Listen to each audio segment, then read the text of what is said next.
Oh no, not again quality issue. Last 9 months are flawed. Total of 1,310 cars. I mean, might as well just do nothing. I mean, if you do nothing, I mean, it's no one will know, right? So it turns out our customers actually drove our cars. People died, fires, explosions, crashes. And now for some reason that's supposed to be my fault. Well, basically that's when the lawsuit started rolling in. Apparently, building a car that kills people is frowned upon in most countries. We're charged with negligence, fraud, and manslaughter. But in my defense, have we seen how these people drive? Anyways, the government said we had to recall them. We said define recall.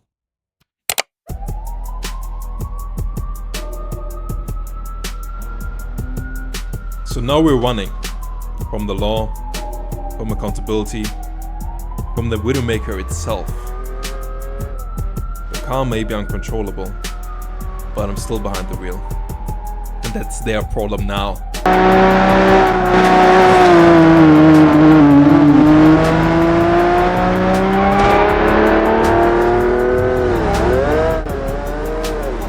They said we couldn't build a business. Turns out they were right. We built a crime scene.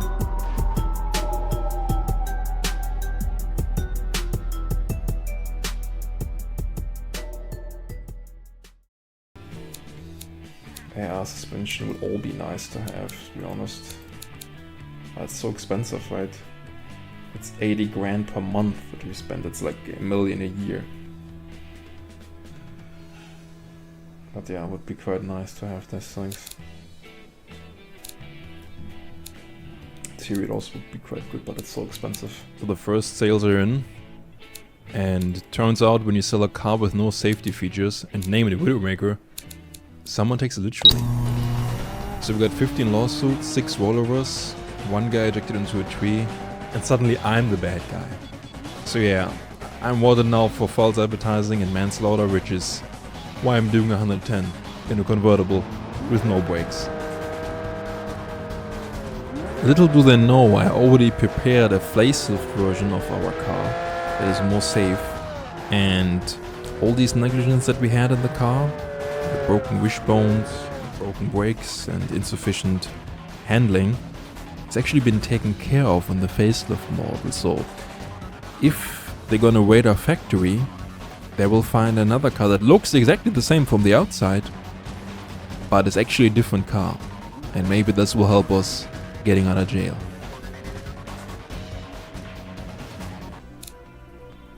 So we're gonna make a facelift.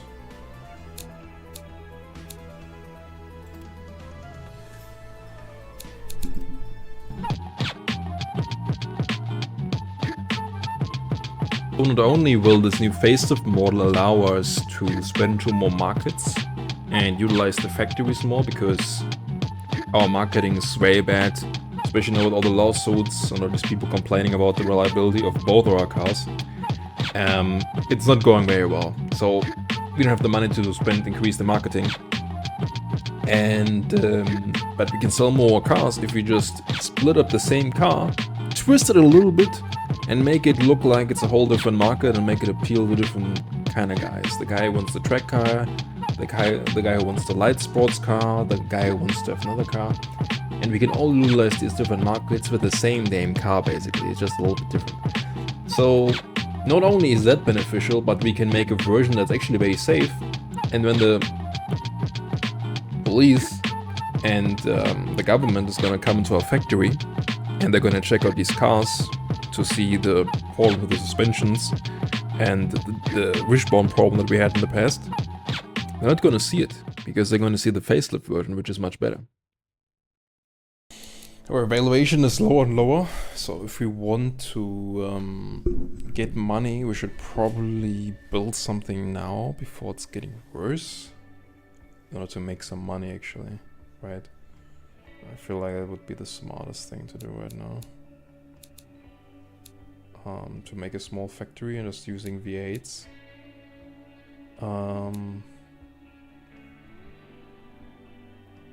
building maybe like a small family car or something, because you're gonna get enough money to build that. But if we're gonna keep on going, credit score's gonna get worse and worse, and we're gonna have less possibility to do this.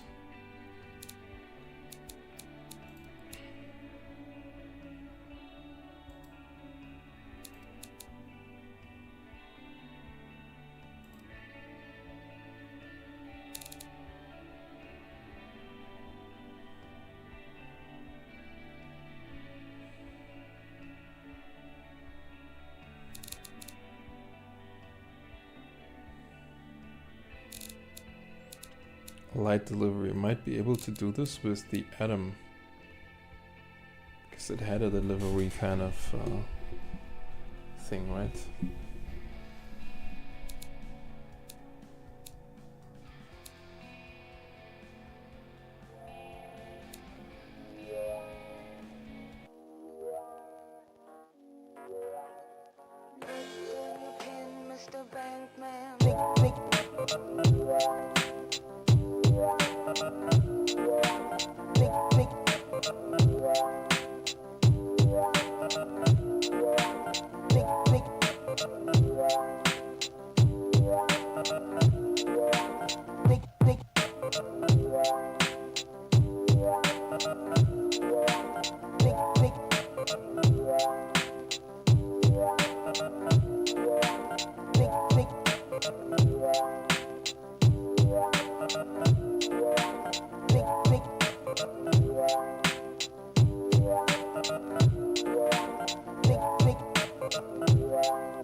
Let's see, I think this try might have not been it.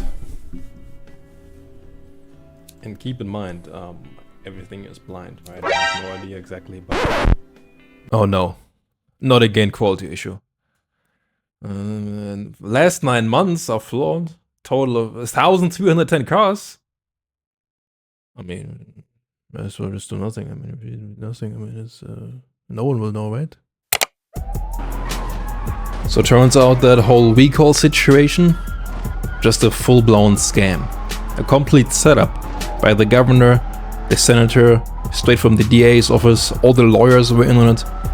Hell, maybe the president is in it. At this point we almost reach national level with all this nonsense that's going on. Everyone's just blaming me for everything these days. I sent 2 FBI agents straight into my factories. Can you believe it? I got 1 ace up on my sleeve. We just got finished making the facelift of the Widowmaker. Improved handling, improved brakes. So you might have a chance this time.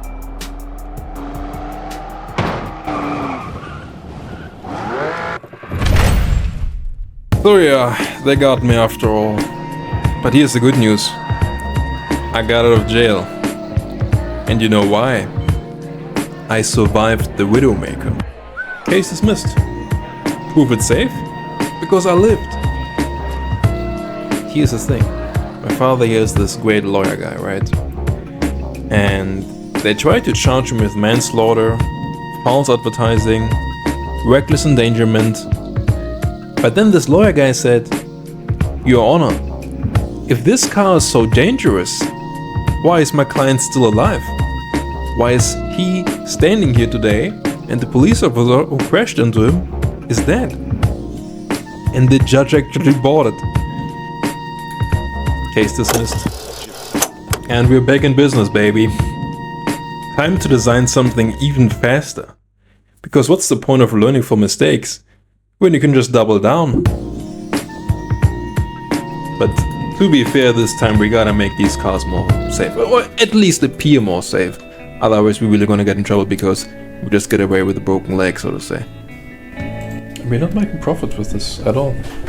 We're making no profit. It's just horrible. It's just really bad. I mean, the cars are bad, but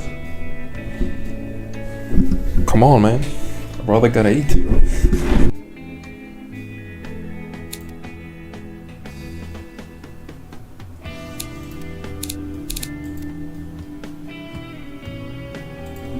So now we're making some profits for the first time. Right around the corner, we're making some money now. We have good credit score now. So this is really good. And we might be able to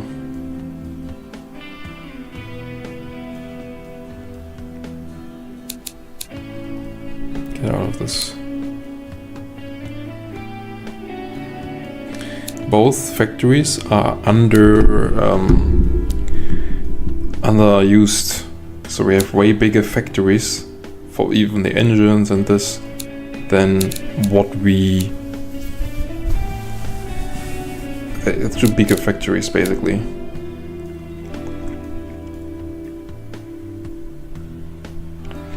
So once again, it would make sense to pre-build and then to make more, once again, facelifts in order to be able to use these factories better. So this is what I'm gonna do. I'm gonna pre-build now again for all of them, so that we can then make a facelift, sell off the old models.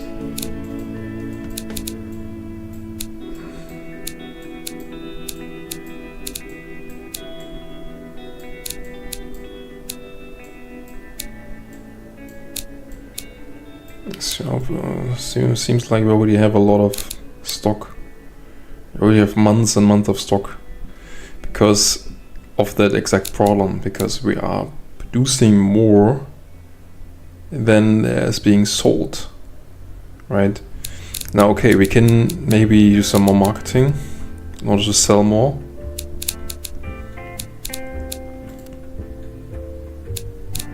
Now is really time for us to optimize our marketing a lot, which is something we have completely neglected and we haven't figured out really how it really works. Also, we have to make more facelifts to spread into other markets and just to optimize our sales a lot. So I want more different versions in order to get to a broader market. The lawsuit wasn't really good publicity stunt, and we gotta make more sales, right? Especially now with the new constitutions in regards to the safety, things that we have to upgrade, liability, just make the cars better. Is something that a facelift is good for. And also we can, once again, spread the car into more markets by making more versions, which is kind of what I'm doing at the same time. Mostly just optimizing what we already have and making things a little bit better.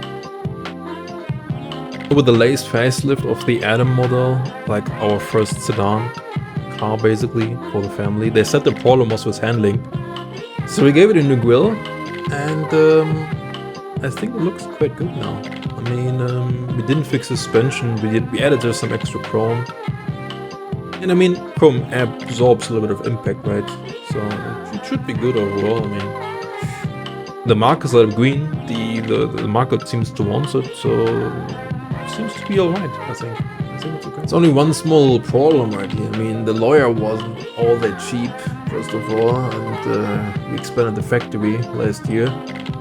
Now with the lawsuit and the recalls, we're very much low on money right there, so we gotta make some money. We lost about like 200 mil around the corner, and the 50s are coming. Basically what I'm saying is, we gotta make a whole new car that isn't attached to all of this lawsuit nonsense, and we gotta do it before the banks figure out our financial situation and they can still give us a good loan, you know what I'm saying?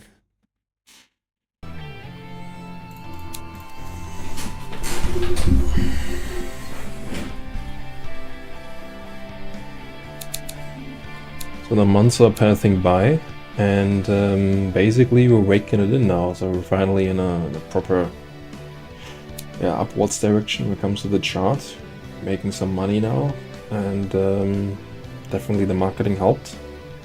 And yeah, maybe it's time, since we do got a good credit standing now, to once again introduce a new car. That's what I'm thinking. Right? I don't know exactly how the dynamics of the game work, but I think getting a good loan is good. Percentages is a very good idea, right? I mean, getting the loan when you have a good credit standing, so you'd only have to pay, let's say, 10 cents on the dollar instead of paying 50 cents on the dollar. It's probably much better in the long run. And I'm not sure how long I can keep this upwards trend of making very good sales, right? There might be something that happens with emissions, or the market might just drop, or whatever. Or there's gonna be an oil crisis. I don't know, I never played the game too much before, so might be a good idea to get the loan now. What do I mean by that? Introducing a brand new car, right? And the aim is to have a luxury premium brand, right? We have a sports car, we already have an upper sports family and utility car, as we can also see in the sales diagrams. So I'm thinking introducing just a premium car, right? A car that's just checks all the markets, but it's also able to be sold in the family premium market, which is just a very broad market. It may be something that we can utilize our factories a bit better, because it's a broader market.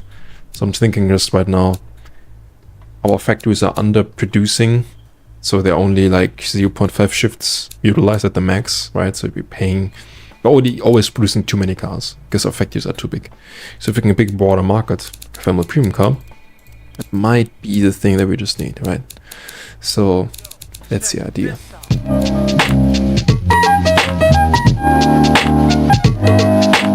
Now we're just thinking, but this one's going to be different. This one's going to be it. You know, it's serious because I opened the blueprint myself. You know, we call it Project Cash Cow internally.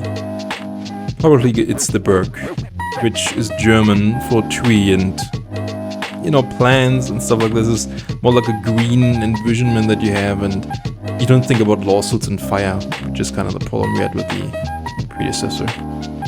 So yeah, it's gonna be luxurious, fast, affordable, safe. Okay, maybe not safe for legal terms. Maybe we're just gonna call it luxurious, fast, affordable, and legal. Maybe we're gonna start with that.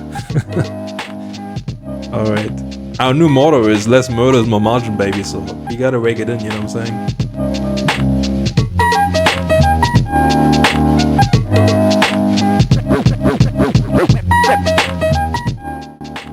A few minor setbacks, around 200 million of them to be exact. I mean, we just decided to get back to the drawing board, make something nice, make something clean.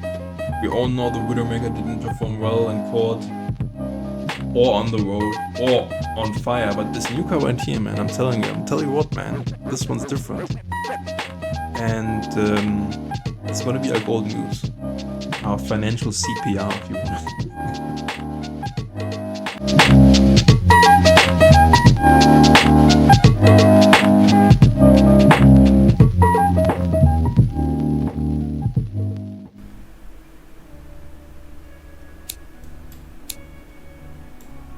Yeah, I'm just basically playing around with the sliders here because, as you know, it's a very new experience basically, so it's completely blind for me, and I'm not exactly sure what the reliability does. Now in hindsight, I actually do know that, just making a voiceover right now basically for the video, I do know that this lowers the amount of sales we do, because especially if you want to sell a family car, they value reliability the most, right? And if you put that slider down here, it actually affects the desirability, because this reliability slider directly affects the reliability amount that you get in the car weighting. But guess what? If you're just a brand new player, you don't know that. No one is that to be seen anywhere, like it's not shown anywhere, it's not seen anywhere. So, because the other things don't really affect it, right? The other things don't really affect it too much. If you have a better funding or slow funding, if you have more automation or manual. So I never expected that. I just thought, okay, this is just in regards to the possibility of a recall, right? So that's a big problem here, putting the reliability much down, as we'll see now later, because this is gonna hurt us a lot. And I mean, we already lost 400 million just a couple of years, and you can see it right there. It's yeah, a big loss, and I think a big part of that has to do with the horrible reliability, because we put the reliability slider too low. It's not that the people a bad car, not at all. It's probably one of the best cars we could have built with the amount of experience and the years and the R&D available that we have right now. The problem is just, I didn't understand that slider at that point. I do now, so I just cut the video, but it's just, yeah, it's not the best, right? Yeah, I mean, I tried to make a new engine to get the reliability up, but obviously that also doesn't help. So I'm just sticking to the V8 here. Yeah, also upgrading the factory, which is just helps us right now to make more cells, because I guess a big part of the not making enough cells is also that the factory was too small, so we couldn't produce the cars in a matter that they're cheap enough. But yeah, the revenue could be much better, I still think. But yeah, it's only we're doing, I guess, right? So yeah, so that's gonna be it with my voiceover right now. Yeah, that's right, y'all. Yo, live on the mic to infinity.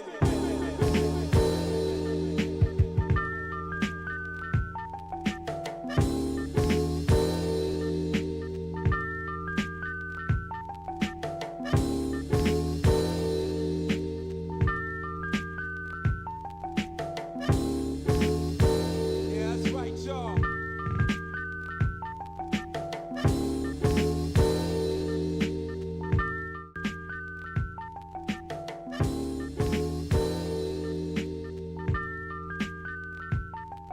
Automation campaign, completely blind, baby. Already lost around 200 mil last episode, so you see our new savior, our new hope right here. Brand new car. I mean, what should we do if we lose 200 mil? I guess we gotta launch a new car. As you can see, no idea what we're doing, but hopefully this helps us to wake it in and get that dough, baby. Here.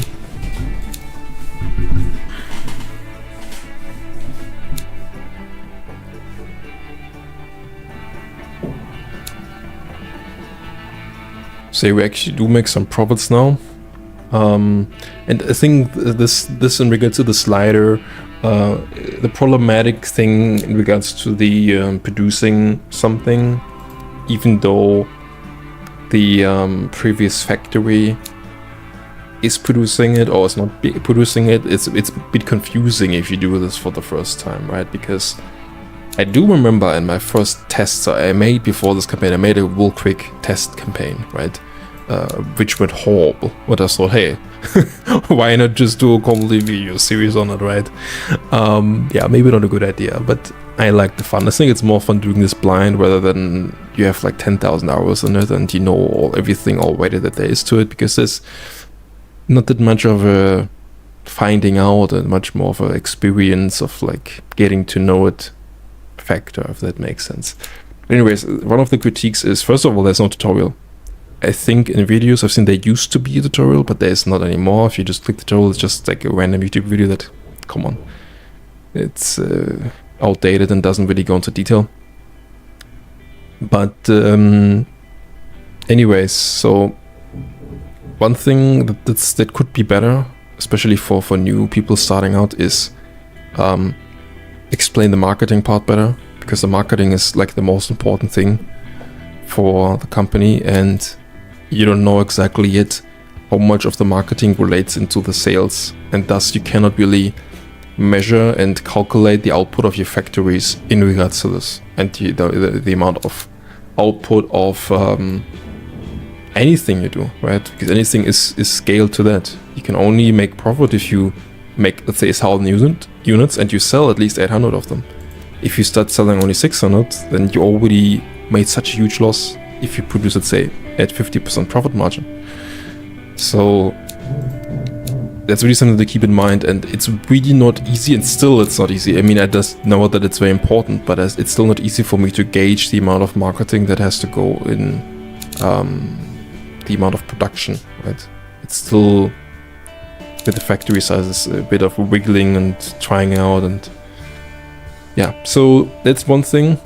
And another thing is this damn reliability slider. Like, you don't know that this does something to your cars that are detrimental, and for, I would probably say 70% of all the market demographics, it's very important, reliability. It's important, not just important for city and family and commuters things, it's important for utility cars, for off-road cars, it's important for, I don't know, muscle cars even, right? It's as important for sports cars and super luxury things, but it's still gonna lower the desirability a lot.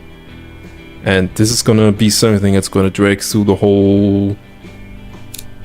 Yeah, I'm not gonna say too much, you will see, right? But, I mean, we just expanded the factory for no reason. Basically for no reason, because we could have used the already existing small factory that's producing the Spectacular or the Atom and just utilize the Birke new car there, right?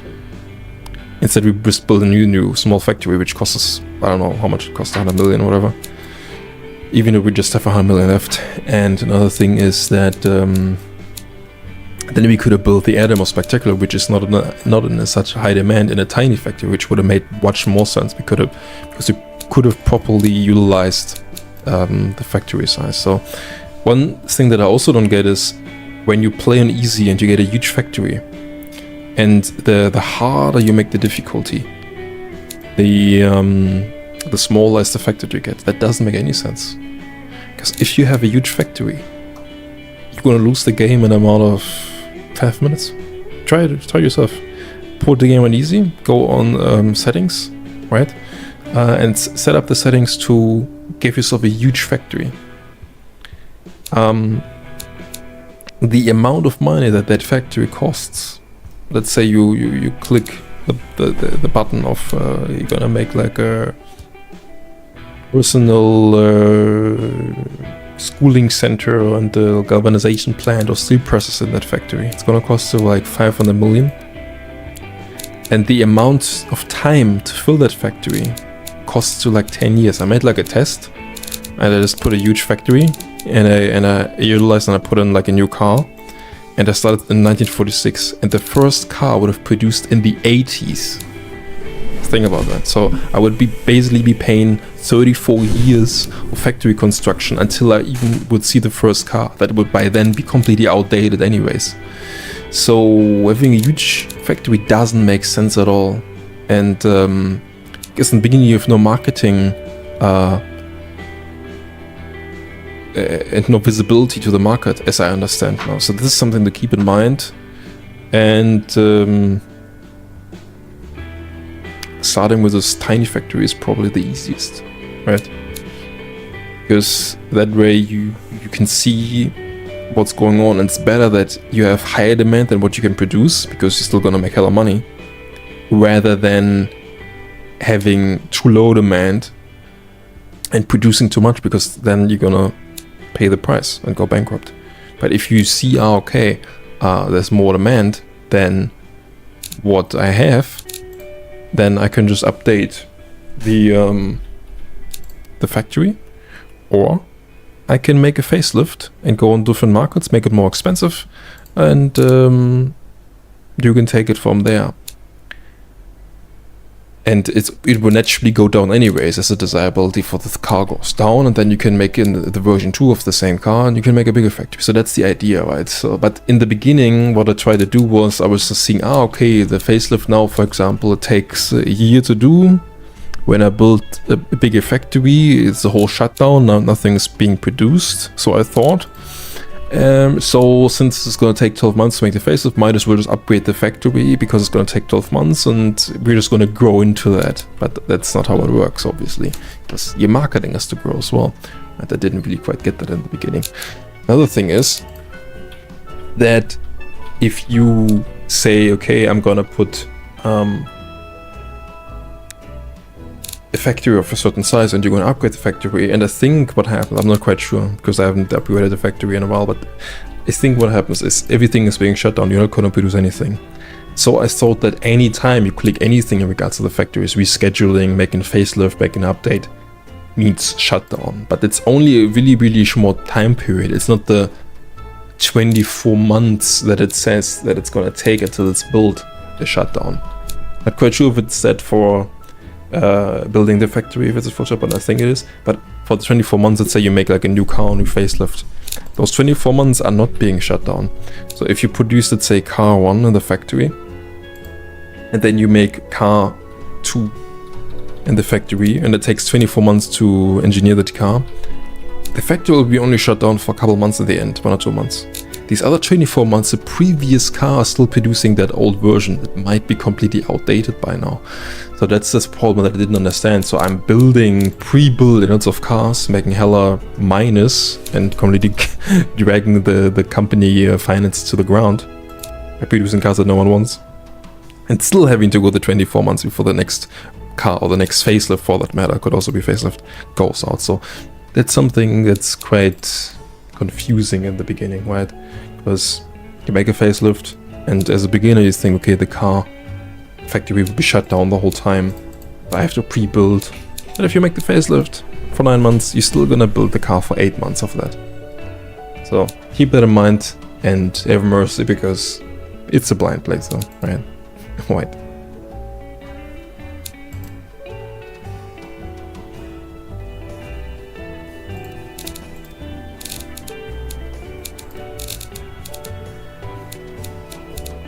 Maybe we can build a light sports car that's able to handle a little bit better.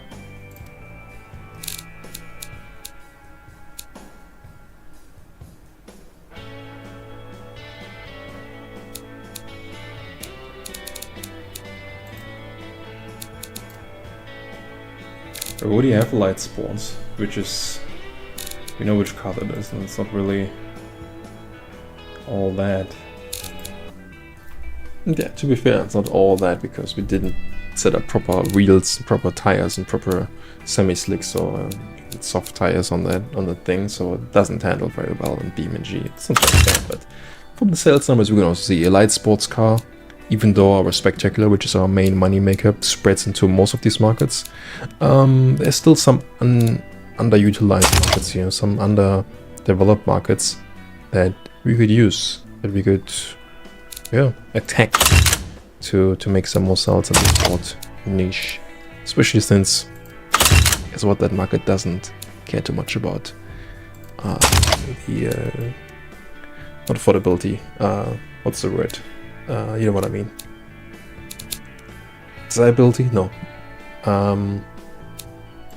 basically the amount of the thing that we're really bad at, right? The car is that you can trust the car, basically. You know what I mean. And yeah, it's also time for a new engine, and it's going to become a boxer, because this car doesn't really have the size for a V8 or V12 or for anything else, pretty much. It's going to be a very light sports car, so a boxer engine would be quite interesting, because we can then utilize that small engine size for also smaller family or even maybe city car something in the future that doesn't have that don't have the space, the boot space, or the space in the front to utilize such a big engine, right? Like a V8 or V12. So that's a start.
I'd like to own that. You would? Mm. For $50,000? Mm. For $50,000? Mm. For $50,000? Well, you can't put any price on masterpieces like that. They're worth, well, whatever you can afford to pay for them.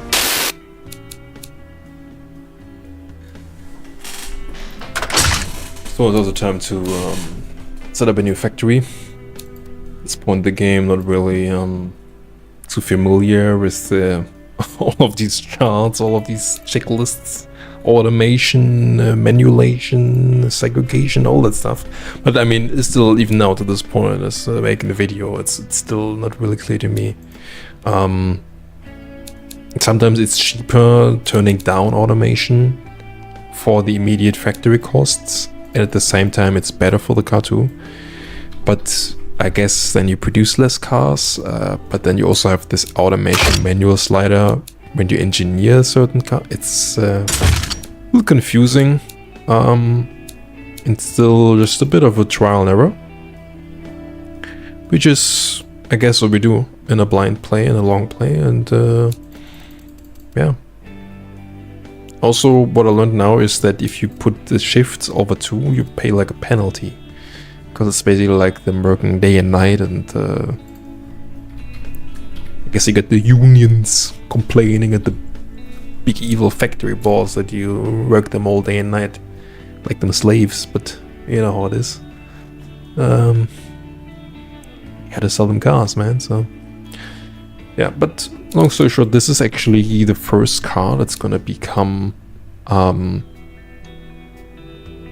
like our staple and our ace in the racing industry, because this thing is really producing respectable numbers on the racetrack, right? So this is light, this is not too overpowered like our original Grand Sport Spectacular, aka Grand Death Widowmaker. No, this is the Boxer engine in a very lightweight, I think 1,000 kilo light sports car that actually handles well, because even though we don't have proper suspension and proper wheels and whatnot, it's light, so you can actually handle it, and the engine is not too much that your wheels are constantly spinning out and you just close to potential death. So yeah, but still, we don't have too many factories, we don't have too much overstaff to pay, we don't have too much to overlook, so it's quite easy still to handle the company, and we're still raking in that dough and that money, so that's good. I guess we should test drive the cars, huh?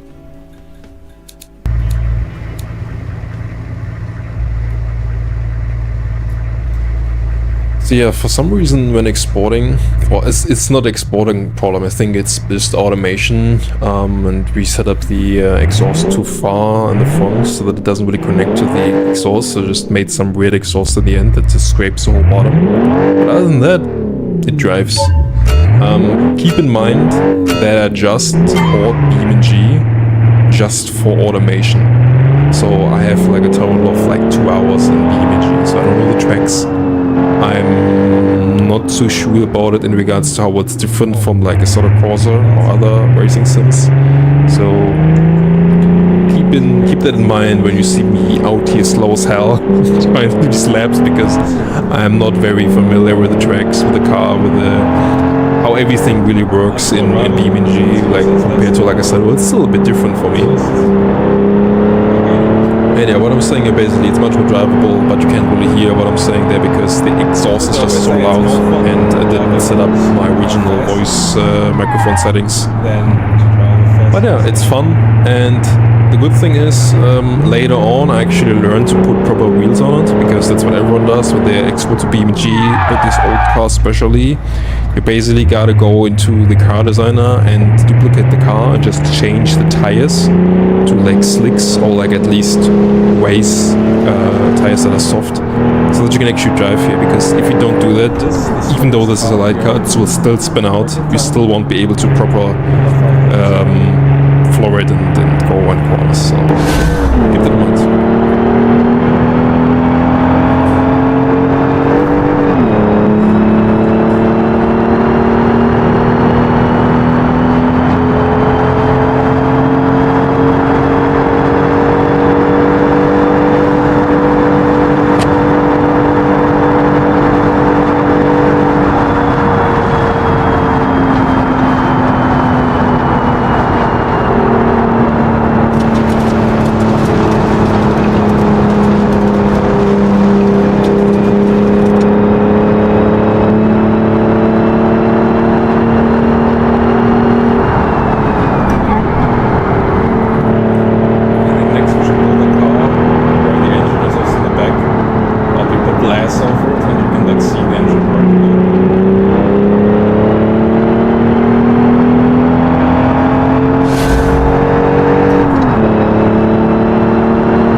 just keep on spinning.